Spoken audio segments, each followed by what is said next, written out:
हे पहिलं बेमार झालं डायरेक्ट गव्हर्नमेंट हॉस्पिटल उडपावचे तियान कोण आहे डिस्ट्रिक्ट हॉस्पिटल भेटतात बँगलोर मध्ये त्या कारवार तियान बरोबर नाही बोल तियान तुमचे एजे हॉस्पिटल बरोबर आयलँड हॉस्पिटल 15 हॉस्पिटल हे गव्हर्नमेंटचे टाइप आहे हे हॉस्पिटल कोण भेटते भोवती मध्ये तरी मग त्याला बेडा पावला पडे बेडा में सांगतो नाही इतका खूप भटकती पेशंट 4 to 5 पेशंट भोवती हॉस्पिटल मध्ये होते कोणा 3 लाखाची बेनिफिट झाली कोणा 5 लाखाची झाली बरे माणूस बेमार झाला म्हणजे 2 लाख 3 लाख रुपये खेचा होता जरी माणूस परेशान झाला माणूस लोन करत होता माणूस बोलायला होता त्याचे की करत कसा यार परेशान झाला त्याचा गव्हर्नमेंट आमच्या ही स्कीम दिले ते आम्ही केला फायदा असला नाही वो एक मोठा सवाल तर ही चीज तुला समजायला मी मित्राचे भाई मला सांगलो तुम्ही या मी जे आयला आहे इच्छाला सगळी माझी आयला आहे लेकिन आयली ऐकली म्हणजे तुम्ही दुसरं सांगा आणि आज वो केम या खतम झाला आहे वो केम झाले बरोबर उन्हाळ मध्ये डेली चालू आहे आणि ये मंदिर को एक संतोष म्हणून एक एजंट होते तो वो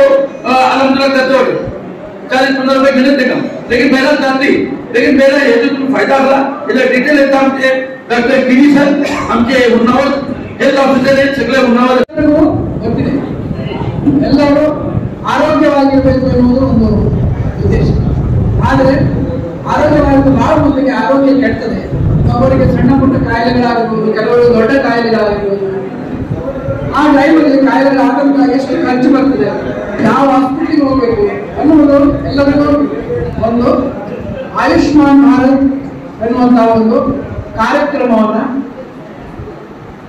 ಒಂದು ಜಾರಿಗೆ ತಂದು ನನ್ನ ಮಟ್ಟಿಗೆ ಹೇಳೋದಂದ್ರೆ ಆಯುಷ್ಮಾನ್ ಭಾರತದಂತಹ ಒಂದು ಕಾರ್ಯಕ್ರಮ ಇಡೀ ವಿಶ್ವದಲ್ಲಿಯೇ ಅತ್ಯಂತ ಒಳ್ಳೆಯ ಒಂದು ಕಾರ್ಯಕ್ರಮ ಅದಕ್ಕಾಗಿ ಅದು 2018 ಸೆಪ್ಟೆಂಬರ್ನಲ್ಲಿ ಅದು ಜಾರಿಗೆ ಬಂತು ಅದಕ್ಕಿಂತ ಮೊದಲು ಕರ್ನಾಟಕದ ಸರ್ಕಾರದವರು ಕೆಲವು ಈ ಯಶಸ್ವಿನಿ RBSK ಕಾರ್ಯಕ್ರಮಗಳು ಅಂದ್ರೆ ಅವನ್ನೆಲ್ಲ ಕೂಡಿಸಿಕೊಂಡು 2018 ಅಕ್ಟೋಬರ್ದಲ್ಲಿ ಆಯುಷ್ಮಾನ್ ಭಾರತ್ ಆರೋಗ್ಯ ಕರ್ನಾಟಕ ಎನ್ನುವಂತಹ ಒಂದು ದೊಡ್ಡ ಒಂದು ಕಾರ್ಯಕ್ರಮವನ್ನು ಒಂದು ಇನ್ಶೂರೆನ್ಸ್ ಸ್ಕೀಮ್ ಅನ್ನು ತಂದರು. ಇದು ಬಹಳ ಒಳ್ಳೆಯದಿದೆ. ಅದರಲ್ಲಿ ಕೆಲವು ಅಡೆತಡೆಗಳಿವೆ, ಅದರ ಬಗ್ಗೆ ನಾನು ಕ್ಲಿಯರ್ ಆಗಿ ಹೇಳ್ತೀನಿ. ಅದಕ್ಕೆ ಪ್ರತಿ ವರ್ಷ ಒಂದು ಕುಟುಂಬಕ್ಕೆ 5 ಲಕ್ಷದವರೆಗೆ ಕೊಡುವಂತಹ ಒಂದು APL ಮತ್ತು BPL ನಲ್ಲಿ BPL ಕಾರ್ಡ್ದಾರರಿಗೆ 1 ಲಕ್ಷ 5 ಲಕ್ಷ ರೂಪಾಯಿವರೆಗೆ ನಮಗೆ ಕೊಡುವಂತಹ ಹಣವನ್ನು ಪಾವತಿ ಮಾಡುವಂತಹ ಒಂದು APL ಕಾರ್ಡ್ ಆದ್ರೆ 30% ಅಂದ್ರೆ 1.5 ಲಕ್ಷವರೆಗೆ ಕೊಡುವಂತಹ ಯಾವುದೇ ಕಾಯ್ದೆಗಳು ಇಲ್ಲ. ಅದಕ್ಕೆ ಮುಖ್ಯವಾಗಿ 2 ಕಾರ್ಯ ಹೋಗಬೇಕು. ಪ್ರತಿಯೊಬ್ಬರು ಎಲ್ಲರಿಗೂ ನಿಮ್ಗೆ ಗೊತ್ತಿದೆ ಆಧಾರ್ ಕಾರ್ಡ್ ಕಂಪಲ್ಸರಿ. ಎಲ್ಲರಿಗೂ ಆಧಾರ್ ಕಾರ್ಡ್ ಇಲ್ಲ ಅಂದ್ರೆ ಯಾವುದೇ ಕೆಲಸ ಆಗುದಿಲ್ಲ. ಎಲ್ಲರಿಗೂ ಆಧಾರ್ कार्ड ಇದೆ ಎಲ್ಲ करेंगे ताकि आप तमाम को पता चले क्योंकि इस महफिल में तकरीबन 100 लोग हैं यहाँ पे, राइट। बट आप लोग जो है अगर मिनिमम एक आदमी जो है 4 आदमी को एजुकेट करेंगे, इसके बारे में समझाएगा, इन्फॉर्मेशन जिस पे काम करते हैं। सबसे पहले एजुकेशन, थर्ड एम्प्लॉयमेंट और चौथा जो है हेल्थ सेक्टर। जब इंटेलेक्चुअल्स ने एनालाइज किया हमारे कौम के बारे में, 70 साल की आजादी के बाद भी हमारी कौम जो है बैकवर्ड है। अभी भी हम लोगों को जो है पिछड़े वर्ग में शुमार किया जाता है। हालांकि हमारी आबादी 18% बताते हैं, 25 करोड़ का पॉपुलेशन है हमारा, फिर भी हम लोग बैकवर्ड है क्योंकि हमारे पास अवेयरनेस की कमी है। जैसे डॉक्टर साहब ने भी कहा, इंफॉर्मेशन हमारे पास नहीं है। एजुकेशन और एम्प्लॉयमेंट के बारे में दूसरे लेक्चर में बात करेंगे हम के अंदर इंशाअल्लाह। गवर्नमेंट जॉब्स और प्राइवेट जॉब्स के बारे में तफसील से बात होगी, क्योंकि ये महफिल जो है सिर्फ हेल्थ सेक्टर के बारे में, आयुष्मान के बारे में है। इकोनॉमिक बैकवर्डनेस के बारे में जब हम लोग एनालाइज किए तो पता चला हमारे कौम का ज्यादा पैसा जो है हेल्थ सेक्टर में जाया हो रहा है। हमारे पेशेंट्स जो है मैंगलोर में उडुपी के अंदर जाते हैं और किसी को जो आयुष्मान के बारे में नहीं पता। अगर यही पे हम लोग जायजा लेंगे, अगर पूछेंगे कि कितने लोग यहाँ से आयुष्मान का बेनिफिट लिए हैं आपने से, कोई हाथ खड़ा कर सकता है यहाँ पे? कितने लोगों ने आयुष्मान का बेनिफिट लिया अभी तक? अभी भी नहीं, कोई भी नहीं, मतलब 0। 100 लोगों में 0 लोग, कोई भी इसका फायदा नहीं उठाया। जैसे सर ने बताया up to 5 lakh rupees per year जो है BPL कार्ड फैमिलीज के लिए, और up to 1.5 lakh rupees per year APL card families के लिए गवर्नमेंट की तरफ से आपके ही टैक्स के पैसे वहां से हम लोग ले सकते हैं, लेकिन हम लोग उसका फायदा नहीं उठा रहे। इसके लिए आज का कैंप बनाया गया। जैसे सर ने कहा तीन किस्म के डिसीजेस होते हैं जो डिसीज कोड बताते हैं। 2A 2B जो नॉर्मल होता है, सामान्य होते हैं, उसको जनरल लेवल का होता है, जिसका इलाज जो है गवर्नमेंट हॉस्पिटल में हो जाता है। जैसे मलेरिया हुआ, आपको डायरिया हुआ, डेंगू हुआ, इसका इलाज आपको जो है गवर्नमेंट हॉस्पिटल में हो जाता है। और टर्शियरी आता है सेकंड लेवल का 3A जिसका कोड कहते हैं, उसमें जो है आपको कार्डियोलॉजी का प्रॉब्लम होता है, न्यूरोलॉजी के अंदर, या फिर आपका जो है किडनी का मसला हो जाता है, जिसमें जो सर्जिकल इन्वॉल्वमेंट होता है, सर्जरी इन्वॉल्वमेंट होता है। इसका जो है हमारे गवर्नमेंट हॉस्पिटल्स में इसका ट्रीटमेंट की फैसिलिटीज नहीं होने के बाद जो है ये लोग जो क्या करते हैं, रेफरल लेटर लिखते हैं। हमें सबसे पहले क्या करना है, इनके पास जाना है। जैसे सर ने कहा, गिनी सर ने कहा कि उनके पास जाना है, जो होन्नावर का आपका तालुक हॉस्पिटल है, वहां से जब पता चलता है उनको कि इनका ट्रीटमेंट यहाँ पे नहीं है, तो रेफरल लेटर लेके देते हैं, या तो वेंडॉक में देते हैं, या फिर अजर कार्ड में देते हैं, या फिर सीधा डायरेक्ट जो है प्राइवेट हॉस्पिटल्स में देते हैं। आप ही के होन्नावर के श्रीदेवी हॉस्पिटल और इग्नेशियस हॉस्पिटल, ऐसे दो बड़े हॉस्पिटल से जहाँ पे हम लोग जाते हैं, राइट। तो यहाँ पे भी जो है मल्टीपल डिसीजेस के लिए जो है यहाँ पे रेफरल हो जाता है, यहाँ पे आयुष्मान एप्लीकेबल है, जिसका तफसील से डिटेल्स आपको डॉक्टर साहब देंगे जब आप वहां पे पहले जाएंगे। कहाँ पे? तालुक हॉस्पिटल होन्नावर, वहां पे पहले आपको जाना पड़ेगा, ओके। और उसके बाद बता दें रेफरल लेटर लेने आपको डिस्ट्रिक्ट प्राइवेट हॉस्पिटल जा सकते हैं। उडुपी के अंदर आप आएंगे ना, आप अगर आप हमारे अफजल भाई से या फिर शाहिद भाई से, जो इसके ऑर्गेनाइजर्स हैं, इनके साथ राब्ता करेंगे। उडुपी में हमारी टीम है रमनाडा वकुटा का, हेल्थ सेक्टर में जो काम कर रही है, तो आपको जो है हमारी टीम आपसे कांटेक्ट करेगी। और जितने भी, जैसे केएमसी कस्तूरबा मेडिकल कॉलेज, कितने लोग जानते हैं यहाँ पे, मणिपाल का मशहूर हॉस्पिटल है, ग्लोबलाइज्ड है, वहां की जितने फैसिलिटीज है कर्नाटक के one of the top 4 hospitals में माना जाता है। हर तरह के इलाज उसमें जो है एम्पैनल है आपके गवर्नमेंट सेक्टर के साथ, वहां भी हमारी टीम आपको मदद करेगी इंशाल्लाह। रिसेंट का एक वाकया है, ऑन्कोलॉजी पेशेंट शिकारीपुर से हमारे रसूलुल्लाह भाई गलीबन शायद हम लोगों से फोन करते हैं, फिर हमसे राब्ता होता है आपके होन्नावर के, और उस पेशेंट को जो है रिसेंट जनवरी में ट्रीटमेंट हुआ, अप टू 6 लाख रुपीस जो है आयुष्मान की वजह से उनको बेनिफिट हुआ।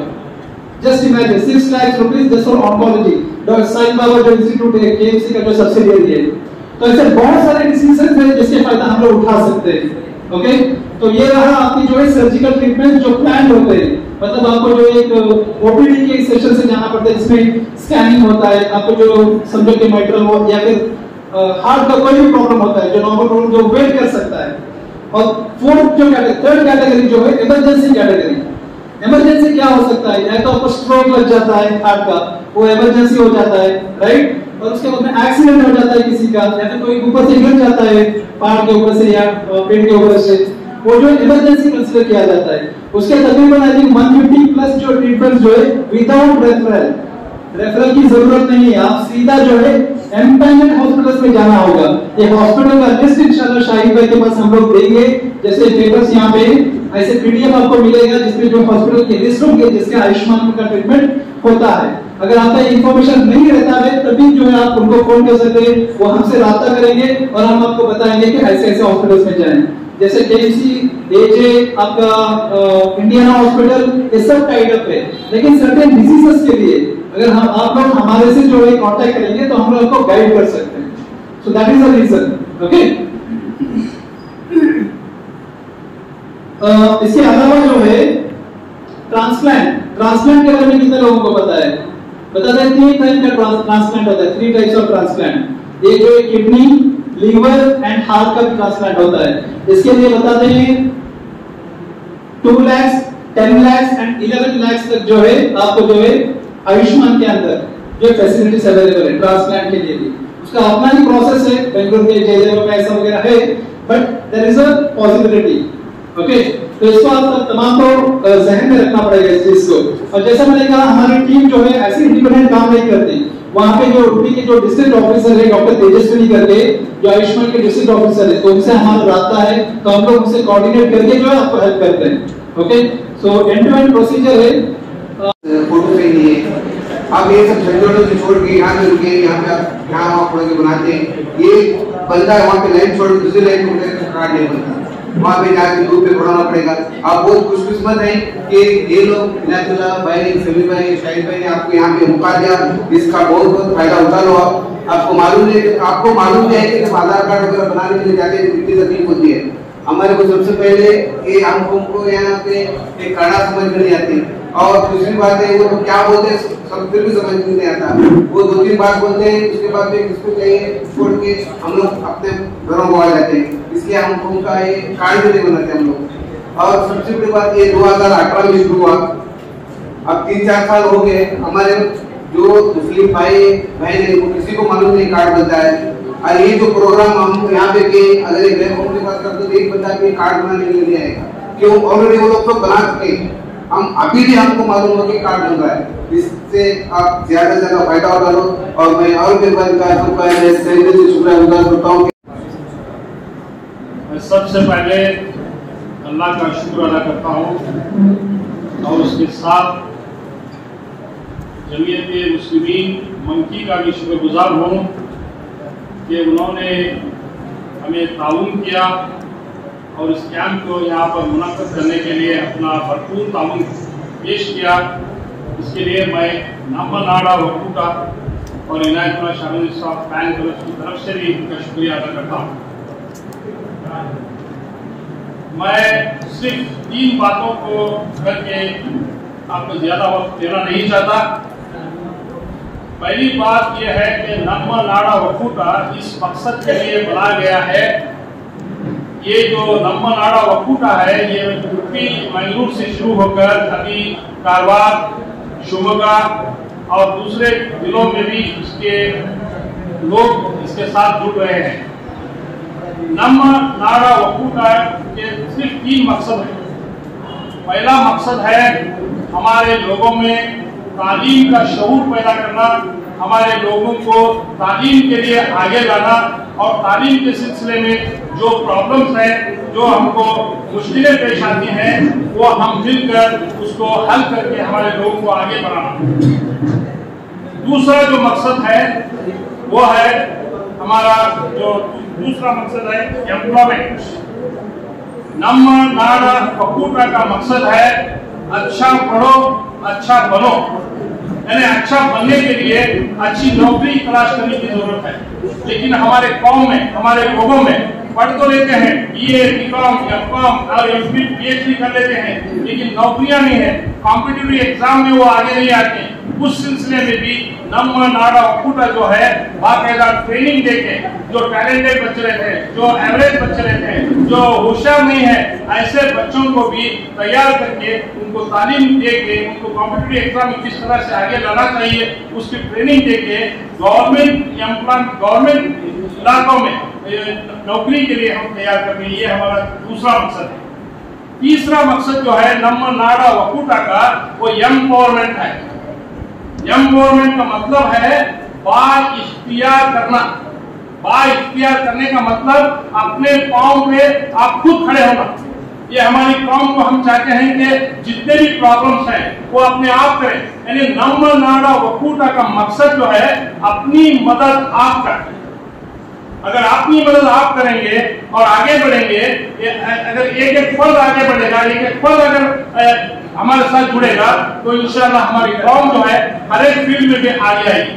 और एक बात याद रखें, नम्मा नाड़ा वकूटा कोई ये सोने की मुर्गी नहीं है, ना ये सोने का अंडा देती है। ये नम्मा नाड़ा वकूटा जो है एक ऐसी मुर्गी है आपको सोच देती है, एक ऐसी ये सोच है जो आपको बताती है कि आपको क्या करना चाहिए, किस तरह से गवर्नमेंट महकमे के जो फायदे हैं, जो फवायद हैं उनको लेना चाहिए और किस तरह से हमारे कौम को आगे बढ़ना चाहिए। इस सिलसिले में आपको एक उजागर करने के लिए, जगाने के लिए और एक रास्ता बताने के लिए और आपको एक रास्ते पर चलने के लिए हम तैयार करके छोड़ देते हैं और बाकायदा उसके बाद आपको खुद चलना है। ये बात मैं कहकर मैं हमारे इनायतुल्लाह शामिल साहब जो हमारे उत्तर कन्नड़ डिस्ट्रिक्ट के सदर हैं उनका भी मैं शुक्र ममनून हूँ और हमारे जमीयत मुस्लिमीन मंकी के तमाम जिम्मेदारों का शुक्र अदा करता हूँ कि उन्होंने हमें यहाँ बुलाया और 2 बातें कहने की हमें इजाजत दी।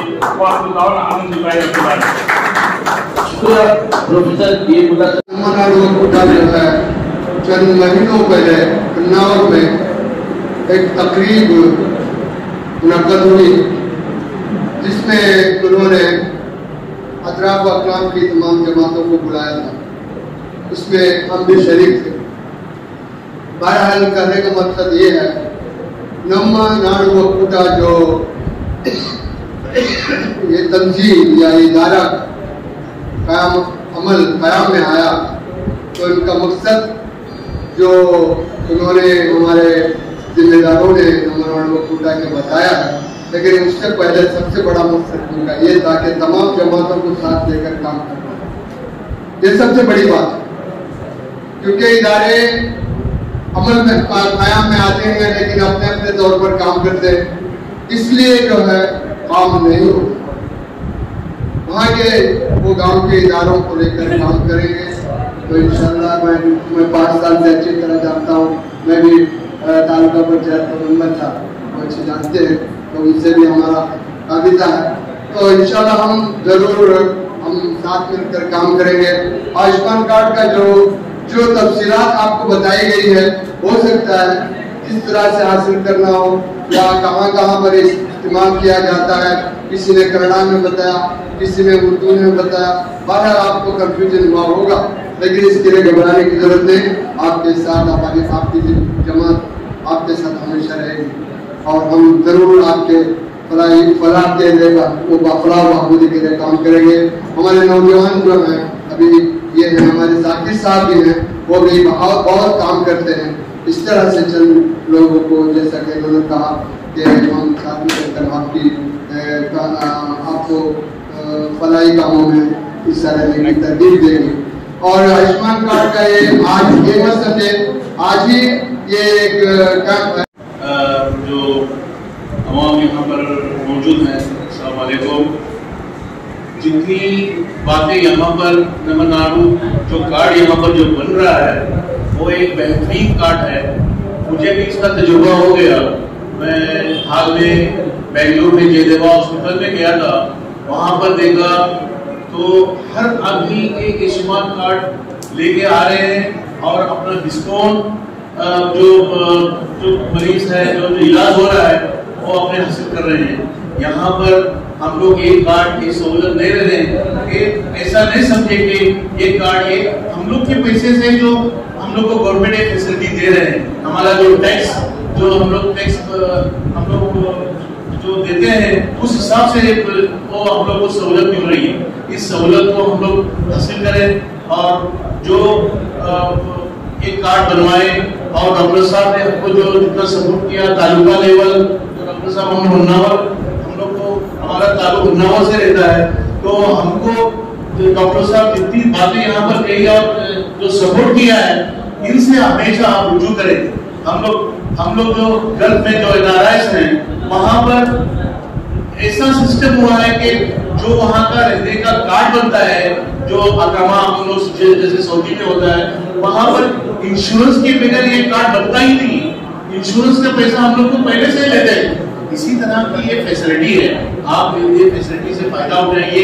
अच्छी चीज है, ये अच्छा है, आप उसको सबको सीयत दे दें, लेकिन अल्लाह न करे ऐसी कोई इंसान जो 35-40 साल के बाद में जैसे बोलते हैं ना मशीन में कचरा आ जाता है, ऐसा हो जाता है।